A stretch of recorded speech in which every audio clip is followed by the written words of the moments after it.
Hello everyone, welcome to Genra Solution YouTube channel. இன்னைக்கு நாம பார்க்க போற டாபிக் என்ன அப்படி பாத்தீங்கன்னா கட்டிங் டிபார்ட்மெண்ட் SOP.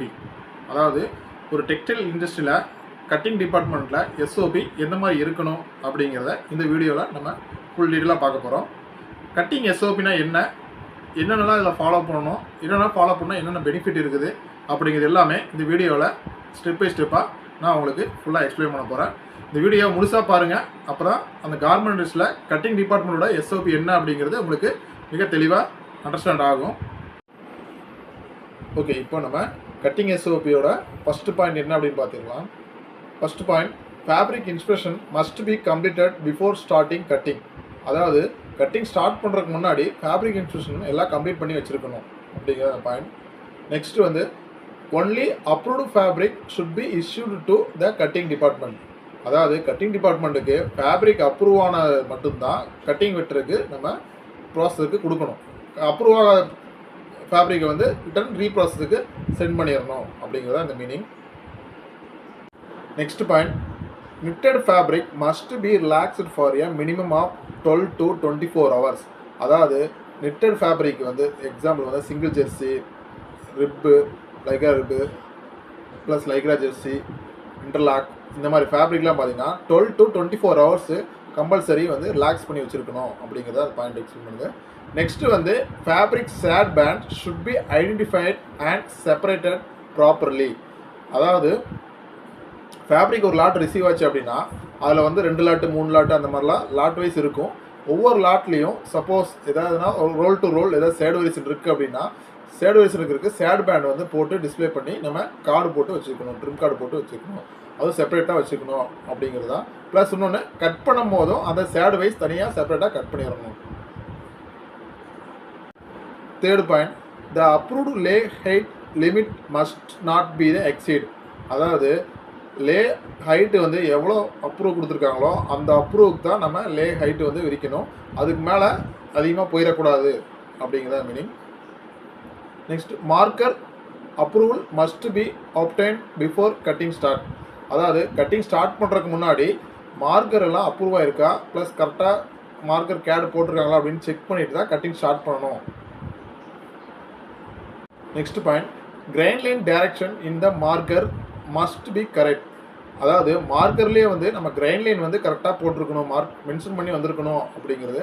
மென்ஷன் பண்ணி வரல அப்படின்னா கிரைன் லைன் மாற்றி வச்சு வெட்டிட்டாங்க அப்படின்னா நம்மளுக்கு வந்து ஸ்ட்ரெயிட்டாக வெட்டுறதுக்கு சைடில் வெட்டி விட்டாங்கன்னா பீஸ் எல்லாமே வேஸ்ட்டாக போயிடும், ரிஜெக்ட் ஆகிரும் அதிகமாக. Next point, cutting must be done accurately using A sharp knife. அதாவது கட்டிங் வந்து ஷார்ப் நைஃப்பில் மட்டும் தான் வெட்டணும். அதாவது கூர்மையாக கத்தி இருக்குன்னா எதுக்காக சொல்கிறாங்கன்னா அந்த ஷேப் எல்லாம் அப்போ தான் கரெக்டாக பில்ட் ஆகி வரும். இல்லை அப்படின்னா ஒரு இடத்துல ஷேப் இருக்கும், ஒரு இடத்துல ஷேப் இல்லாமல் போயிடும் அப்படிங்கிற ரீசனுக்காக தான் ஷார்ப் நைஃப்பில் கட் பண்ண சொல்கிறாங்க.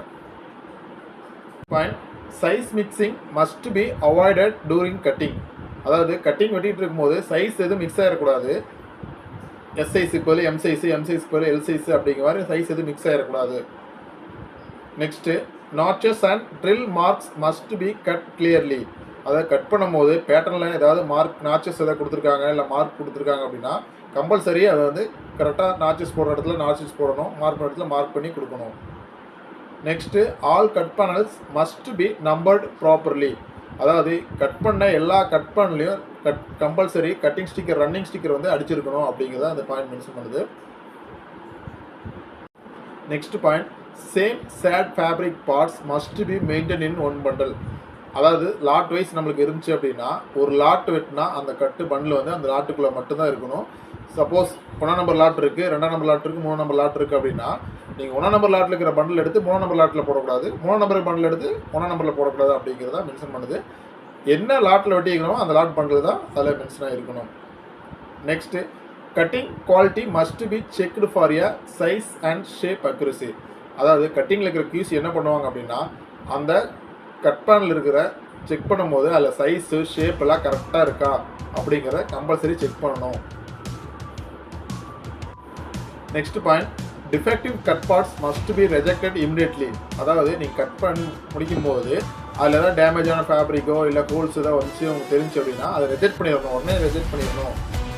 Next, proper handling must be followed to minimise fabric wastage. அதாவது ஃபேப்ரிக்கை வந்து கரெக்டாக ஹேண்டில் பண்ணணும். நீங்கள் அட்லீஸ்ட் ஒரு சின்ன பிட் இருந்தால் கூட அதை சின்ன சைஸுக்கு வெட்ட முடியும்னா சின்ன சைஸில் வெட்டிக்கலாம். இல்லாடினா நம்ம அந்த இடத்துல கொஞ்சமாக வேஸ்ட் பண்ண ஃபேப்ரிக் வந்து நிறைய வேஸ்டேஜ் ஆகும். நம்ம ப்ராப்பராக ஹேண்டில் பண்ணல அப்படின்னா ஃபேப்ரிக் வந்து நிறைய வேஸ்டேஜ் ஆகும். Next point, safety gloves must be worn on the cutting floor. அதாவது கட்டிங் ஃப்ளோரில் சேஃப்டி க்ளவுஸ் கம்பல்சரி வியர் பண்ணியிருக்கணும். வியர் பண்ணாமல் கட்டிங்கில் இருக்கக்கூடாது. Daily cutting reports must be maintain.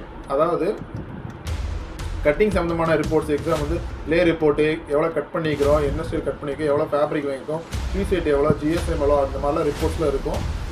Cutting efficiency report இதெல்லாம் இருந்துச்சு அப்படின்னா அது கம்பல்சரி மெயின்டைன் பண்ணிகிட்டே இருக்கணும். அதுவும் டெய்லி பேசிஸில் மெயின்டைன் பண்ணணும்.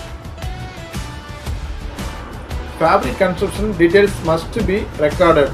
அதாவது ஃபேப்ரிக் கன்ஸ்ட்ரக்ஷன் எப்படின்னா, இப்போ எக்ஸாம்பிள் வந்து 2 ஸ்டைல் இருக்குது. பட் ஃபேப்ரிக் வந்து ஒரே ஃபேப்ரிக் ஒரே கண்டென்ட் அப்படின்னா எந்த ஸ்டைலுக்கு எவ்வளோ ஃபேப்ரிக் கன்ஸ்ட்ரக்ஷன் பிடிச்சிருக்குது, எந்த ஸ்டைலுக்கு எந்த கன்ஸ்ட்ரக்ஷன் வந்து கம்மியாக இருக்குது இல்லை அதிகமாக இருக்குது அப்படிங்கிறத கண்டுபிடிக்கிறது தான் ஃபேப்ரிக் கன்ஸ்ட்ரக்ஷனை ரெக்கார்ட் பண்ண சொல்கிறாங்க. ஓகே, நெக்ஸ்ட் வந்து only approved cut bundle should be issue to the stitching department. அதாவது கட்டிங்கில் இருக்கிற QC வந்து கட் பண்டலை வந்து செக் பண்ணி ஓகேனா மட்டும்தான் ஸ்டிச்சிங் டிபார்ட்மெண்ட்டுக்கு நம்ம மூவ் பண்ணணும். அதாவது இன்புட்டு ப்ரொடியூஸ் பண்ணணும். இல்லை அப்படின்னா அப்ரூவ் ஆகலை அப்படின்னா மூவ் பண்ணக்கூடாது. இந்த வீடியோ உங்களுக்கு யூஸ்ஃபுல்லாக இருந்துச்சுன்னா லைக் பண்ணுங்கள், ஷேர் பண்ணுங்கள், அப்படியே என்னோட சேனலை சப்ஸ்கிரைப் பண்ண மறந்துடாதீங்க. தேங்க்யூ.